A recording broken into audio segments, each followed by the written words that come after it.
In 1955, when I was 6 years old, I was in a car with my parents and maybe my grandparents in Broad Ripple Park in Indianapolis. There, I spotted a steam locomotive on display. Later, I found out it was former nickel plate number 587. When I was about 9 years old or so, visiting family in Indianapolis, my cousin and I would play on it.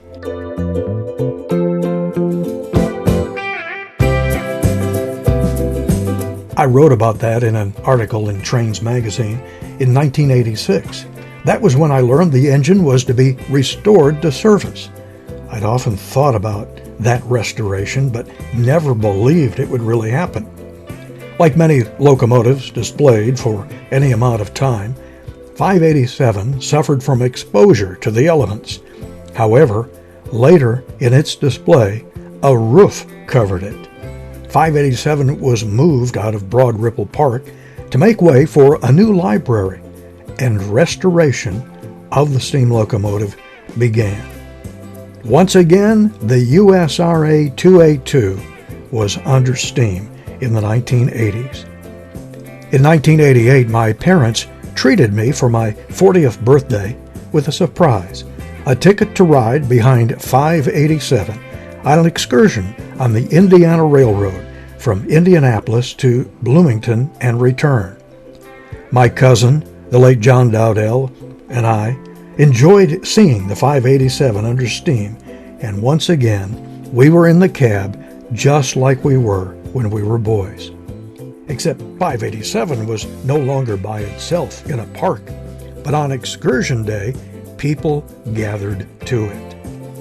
A family commitment kept John from riding on the trip with my parents and me, but it was an enjoyable excursion on a cool October 29th as we went into southern Indiana and back.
587 had an adventurous excursion career running on different railroads.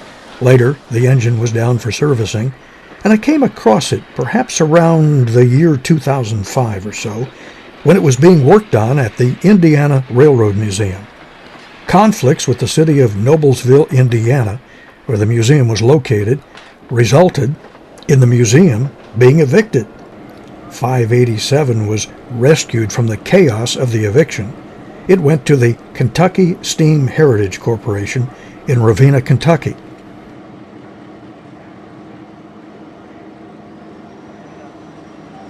I'm good. How are you?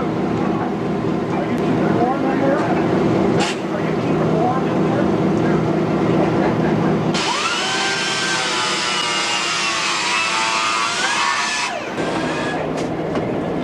Area. Oh, I gotta get out of this thing the hard way. Well, I don't think fireboxes were made to climb in and out of all the time. Not really. Not for me, anyway. At this time, there was the possibility of new ownership, but that's somewhat clouded in a mystery. Before he died in 2010, I promised my cousin John I would treat him to a ride behind 587 when it was restored to service. But the years are going by.